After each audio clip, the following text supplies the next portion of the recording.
Marilah kita bersatu di dalam doa.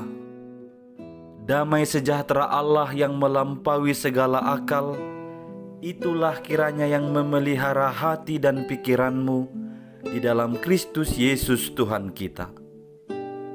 Amin. Bapak, Ibu, saudara-saudari yang dikasihi Tuhan Yesus Kristus, Tuhan berfirman bagi kita pada minggu ini di Minggu Okuli tanggal 7 Maret 2021. Lewat firman-Nya yang tertulis di dalam kitab Keluaran pasal 20 ayat 1 sampai dengan ayat 11. Kita akan membacakannya. Beginilah firman Tuhan. Lalu Allah mengucapkan segala firman ini. Akulah Tuhan Allahmu yang membawa engkau keluar dari tanah Mesir, dari tempat perbudakan. Jangan ada padamu Allah lain di hadapanku. Jangan membuat bagimu patung yang menyerupai apapun yang ada di langit di atas, atau yang ada di bumi di bawah, atau yang ada di dalam air di bawah bumi. Jangan sujud menyembah kepadanya atau beribadah kepadanya, sebab Aku Tuhan Allahmu adalah Allah yang cemburu, yang membalaskan kesalahan bapa kepada anak-anaknya, kepada keturunan yang ketiga dan keempat dari orang-orang yang membenci Aku. Tetapi Aku menunjukkan kasih setia kepada beribu-ribu orang, yaitu mereka yang mengasihi Aku dan yang berpegang pada perintah-perintahku. Jangan menyebut nama Tuhan Allahmu dengan sembarangan, sebab Tuhan akan memandang bersalah orang yang menyebut namanya dengan sembarangan. Ingatlah dan kuduskanlah hari Sabat. 6 hari lamanya engkau akan bekerja dan melakukan segala pekerjaanmu. Tetapi hari ke-7 adalah hari Sabat Tuhan Allahmu.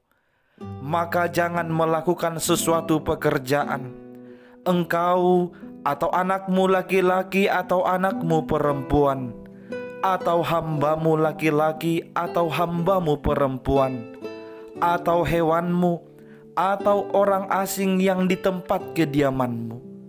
Sebab 6 hari lamanya Tuhan menjadikan langit dan bumi, laut dan segala isinya, dan Ia berhenti pada hari ke-7.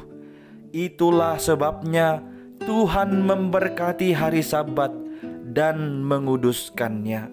Demikian pembacaan firman Tuhan. Bapak, Ibu, saudara-saudari yang dikasihi oleh Tuhan Yesus Kristus, di suatu waktu ada sebuah keluarga yang berencana untuk berlibur dengan kapal di sebuah danau. Ketika mereka hendak berangkat ke danau, si ayah mengajukan sebuah daftar yang berisi peraturan-peraturan yang mengatur aktivitas keluarga itu selama berada di kapal. Akan tetapi, 2 anak remajanya langsung menolak daftar peraturan itu. Mereka berkata, "Pak, kita kan ke danau untuk menikmati kebebasan, untuk senang-senang, bukan untuk menaati peraturan-peraturan itu." Demikianlah mereka sebutkan atau katakan kepada bapak.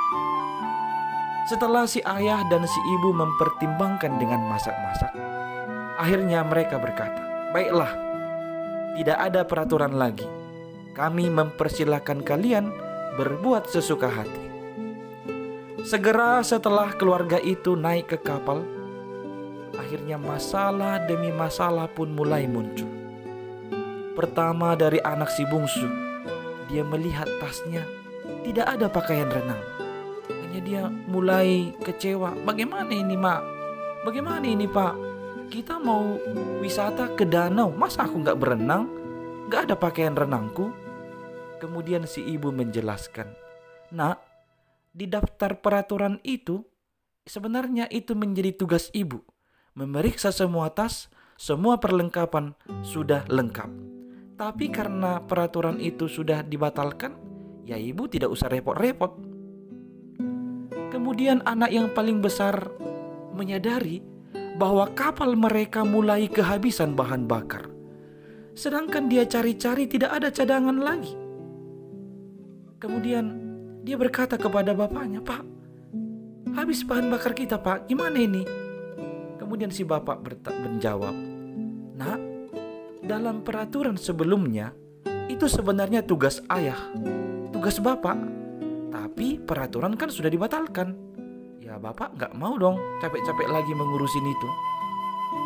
Kemudian kesusahan semakin susah lagi, semakin sulit lagi.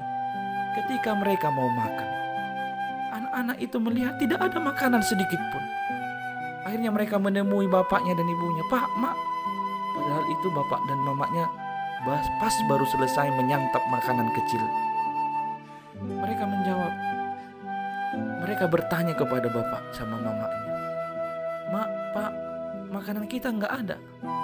Kemudian orang tuanya menjawab, "Nak, di dalam daftar itu sebenarnya dibuat bahwa masing-masing kita harus membawa bekal di dalam tasnya masing-masing. Tetapi karena peraturannya sudah dibatalkan, ya itu tidak jadi kalian ketahui." Demikianlah liburan mereka menjadi kacau sekali. Liburan mereka menjadi tidak mengenakkan sekali. Akhirnya si anak mulai sadar. Mereka menyadari kesalahannya. Terkadang peraturan tampaknya seperti larangan-larangan yang tidak disenangi. Tetapi sebenarnya peraturan akan menciptakan suatu keadaan di mana kebebasan yang sesungguhnya dapat dinikmati. Demikian halnya peraturan atau Taurat yang Allah berikan. Ada orang yang berkata, "Oh, itu tidak perlu dilakukan lagi saat ini, karena kita ini tidak selamat oleh hukum Taurat.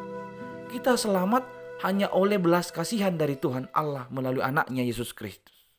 Betul, tapi Taurat itu tetap masih perlu. Sebagian orang berkata, itu tidak perlu kita lakukan lagi. Kita kan sudah berada di zaman Yesus. Itu sudah digenapi dalam Yesus. Itu berlaku di zaman Musa dahulu. Pertanyaannya Bapak, Ibu, Saudara-saudari, bagaimana? Betulkah demikian? Jawabannya adalah tentu tidak. Di minggu lalu kita sudah mendengarkan khotbah. Orang-orang yang beriman itu sudah pasti hidupnya melakukan Taurat Allah dengan sungguh-sungguh. Karena Taurat Tuhan itu menjadi pagar bagi orang percaya yang membatasi gerak kita untuk tidak melakukan hal-hal yang bertentangan dengan kehendak Allah. Taurat Tuhan itu juga menjadi cermin bagi kita. Kita melihat apakah perbuatan, perkataan, pikiran kita ini masih sesuai atau sudah bertentangan dengan kehendak Allah. Maka kita berkaca ke Taurat itu. Kemudian Taurat Tuhan itu juga menjadi dasar berpijak bagi kita, supaya kita melangkah di dalam kehendak Yesus, kehendak Tuhan yang benar itu. Jadi intinya kita harus melakukan hukum Taurat. Bapak, Ibu, Saudari, motif seseorang dalam melakukan Taurat ada 3 jenis. Ada orang melakukan Taurat karena takut mendapat hukuman dari Tuhan. Ada juga orang yang melakukan Taurat karena dia menginginkan berkat-berkat dari Tuhan. Hanya oleh karena berkat-berkat yang diharapkannya, maka dia mau melakukan Taurat. Tetapi ada juga motif yang ketiga, dan ini menurut saya level atau motif yang paling baik. Melakukan hukum Taurat karena kasihnya kepada Tuhan. Bapak, Ibu, kita sudah berada di nomor berapa? Nomor 1 kah? Nomor 2 kah? Atau sudah di nomor 3? Harusnya kita di nomor 3. Kita melakukan Taurat karena kasih kita kepada Tuhan. 10 hukum Taurat yang diberikan Allah dahulu kepada Musa sering dibagi ke dalam 2 bagian. Taurat pertama sampai ke-4 itu merupakan relasi kita dengan Allah, dan Taurat ke-5 sampai ke-10 itu relasi kita dengan sesama manusia. Tuhan Yesus dalam Matius 22 menyimpulkan Taurat itu dengan Kasih kepada Allah dengan segenap hati, dengan segenap jiwa, dan dengan segenap akal budi, dan kasih kepada sesama seperti diri kita sendiri. Khotbah kita hari ini dibatasi di bagian pertama, yaitu mengasihi Allah atau relasi kita dengan Tuhan Allah. Bagaimana kita seharusnya mengasihi Allah dengan sungguh-sungguh? Ada 3 hal yang perlu kita tunjukkan dalam kehidupan ini, bukti bahwa kita mengasihi Tuhan Allah dengan sungguh-sungguh. Yang pertama adalah setia. Setia kepada Allah. Jangan pernah menduakan Allah. Jangan pernah mengkhianati Allah. Di ayat 2 di situ disebutkan bahwa Allah memulai Tauratnya dengan berkata, "Akulah Tuhan Allahmu yang membawa engkau keluar dari Mesir, dari tempat perbudakan." Perkataan "akulah Tuhan Allahmu" menunjukkan Allah sendirilah yang berinisiatif menjadi Allah kita, menjalin relasi dengan kita. Dia sendiri yang berinisiatif untuk menolong dan mengasihi kita terlebih dahulu. Kemudian disebut yang membawa kau keluar dari Mesir, dari tempat perbudakan. Sebelumnya, sebelum orang Israel keluar dari perbudakan, di seluruh daerah pada waktu itu Allah orang Mesirlah yang besar. Allah orang Mesirlah yang berkuasa. Akan tetapi setelah Allah membebaskan Israel dari perbudakan itu menunjukkan Allah yang jauh lebih berkuasa.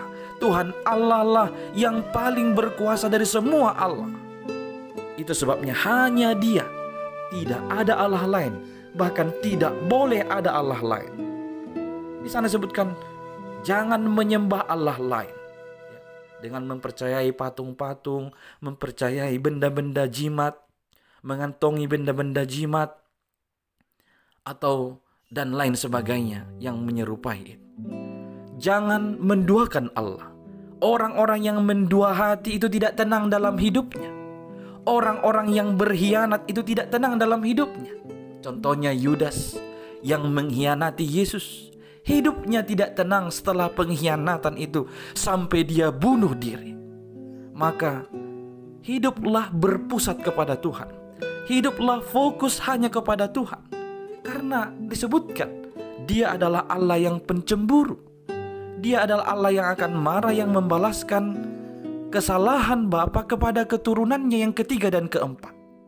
Maka dampak kesalahan kita itu akan sampai kepada keturunan ketiga dan keempat. Jikalau kita sekarang berada di keturunan ketiga atau keturunan keempat karena dulu nenek moyang kita belum mengenal Allah, belum mempercayai Yesus Kristus, maka saat ini bagi kita adalah bertobatlah. Karena disebutkan dalam firman tadi, Dia akan menunjukkan kasih setia kepada beribu-ribu orang bagi mereka yang mengasihi Allah dan berpegang pada perintah-perintahnya. Maka setia kepada Tuhan adalah mengasihi Allah dengan segenap hati, dengan segenap jiwa, dengan segenap akal budi. Artinya secara totalitas. Mengasihi Allah jangan setengah-setengah hati, jangan suam-suam kuku, atau bahkan omong doang. Omong doang mengasihi Tuhan. Holan hata. Adong sada barita mardongan ipola. Adong sada ama makatahatai doot amang buruna. Dungi do amang buru. Marminggu ita hari minggu dah. Dungi ro amang buruna maddo. Bah, nasuma biar do harwaho. Kopi noaing kopit. Kumajaga diri do ita sehat ta. Oh, idu ate amang buru ina amat tai. Dungi ro amang buruna unang lupa ko ba. Ari sakto marpesta ita di Wisma dah. Roho danin. Dungi ro amat tai. Ali kopi do amang buru. Nao to doho. Kan adong do prokes, mayut to prokes do di Wisma ninna amang buru nai. Dungi jupang manasida di pestai di hari Sabtu nai. Dung di ida amat tai songoni di keadaan di Wismai. Romai bana idok mata amang buru nai. Amang buru. So kok marminggu mahi tada. Ai kopi ngani ngotuho selalak marminggu. Dungi ro amang buru ne, dungi ro mama temadok. Kan amang buru di gereja pe manghuton prokes doi bain per minggu ni. Dungi Roma amang buru ni madok. Mulu taringot na marminggui di jabu pe bogi do. Selama tataruh peliat tai. Tapasah pilihan itu huria nin. Songoni madang saut marminggu amat tai amang buru nai. Marsugok nai di gereja di bereng amat tai ma distensilan warta. Di ida ma ai swadong guarni amang buru nai nambah sahat pilihan na beribadah di jabu ibadah. Dungi di ida musedo apalah pele bulanan nabe tahun 2010 ya do pe. Tu 2020 nabi nayarnya amang buru nai hape nga di tahun 2020 sada. Ima guarna holan hata nama kaholong itu hani alai dang satia manang tarida di pangulahonon iba. Yang kedua Bapak Ibu, bukti mengasihi Allah dengan sungguh adalah hormat kepada Allah. Hormat kepada Tuhan Allah. Disebutkan di ayat 7, jangan menyebut nama Tuhan Allahmu dengan sembarangan, sebab Tuhan akan memandang bersalah orang yang menyebut namanya dengan sembarangan. Sewaktu kuliah dan sekolah dulu saya masih ingat ada kebiasaan atau kebiasaan para mahasiswa, para anak sekolah untuk menyebut nama bapak temannya. Sepertinya ada kesenangan tersendiri menyebut-nyebut nama bapak teman kita. Dan yang ianya ketika teman kita menyebutkan nama bapak kita itu marah. Kita sakit hati. Dari situ saya mau menyimpulkan, sedangkan kita manusia sakit hati dan marah kalau nama orang tua kita dipermainkan. Apalagi Allah. Allah juga tidak suka namanya dipermainkan. Kita harus menunjukkan hormat kepada Allah dengan menguduskan nama Allah. Pada arti titah ketiga kita tahu disebutkan, kita harus takut serta kasih kepada Allah. Sebab itu jangan mengutuki, mengumpat, memakai guna-guna, berbohong, menipu dengan memakai nama Allah. Sebab hanya dalam penderitaan, kesusahan, dan di dalam doa serta pujianlah kita layak menyebut nama Tuhan Allah. Kita garis bawahi, hanya dalam penderitaan dan kesusahanlah kita bisa menyebut nama Allah. Hanya dalam doa dan pujianlah kita layak menyebut nama Allah. Sikap hormat yang demikian harus kita tunjukkan sebagai bukti kita mengasihi Allah dengan sungguh-sungguh.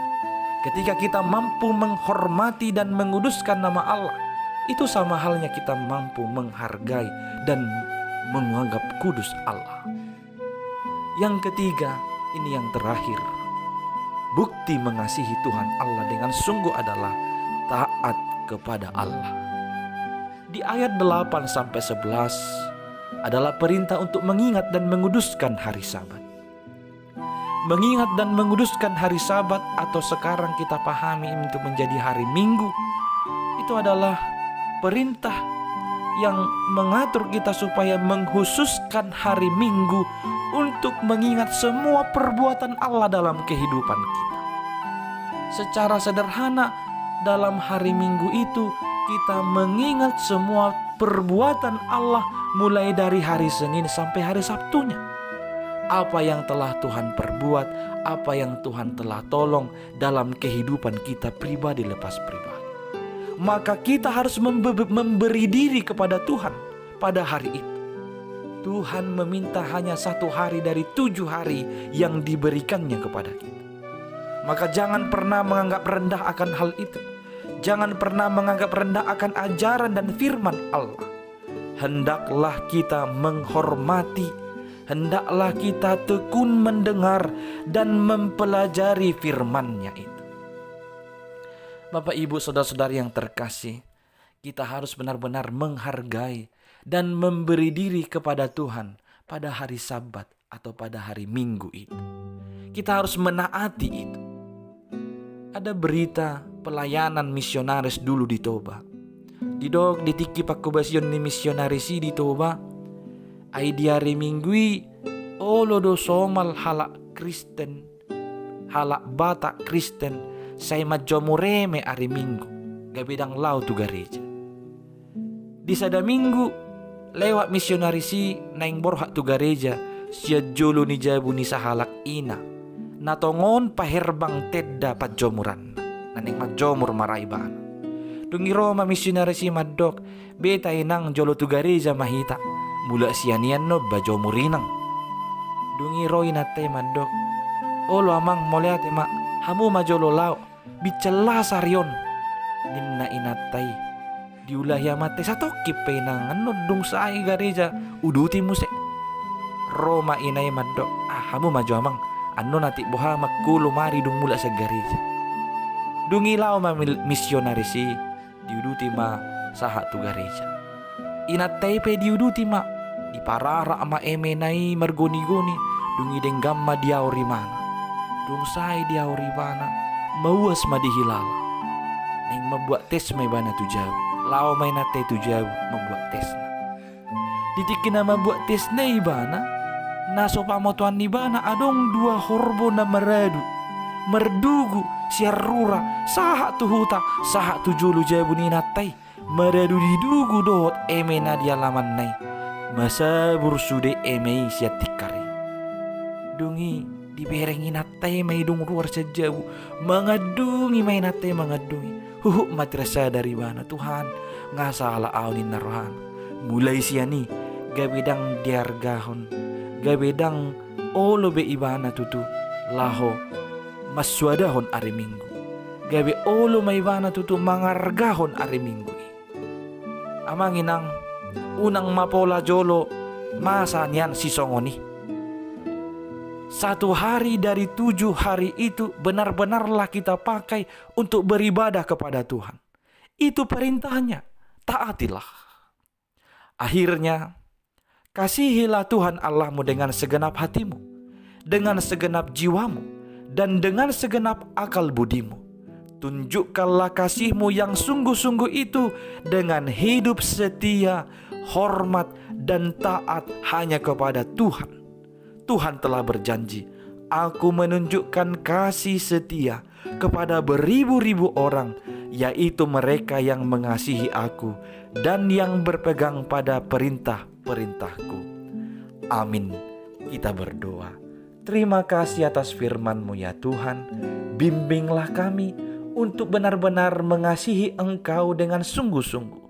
Kami hidup setia, hormat, dan taat hanya kepadamu. Tuhan, mampukanlah kami umat-Mu untuk melakukan firman-Mu ini. Dalam nama anak-Mu Yesus Kristus, kami berdoa kepadamu. Amin.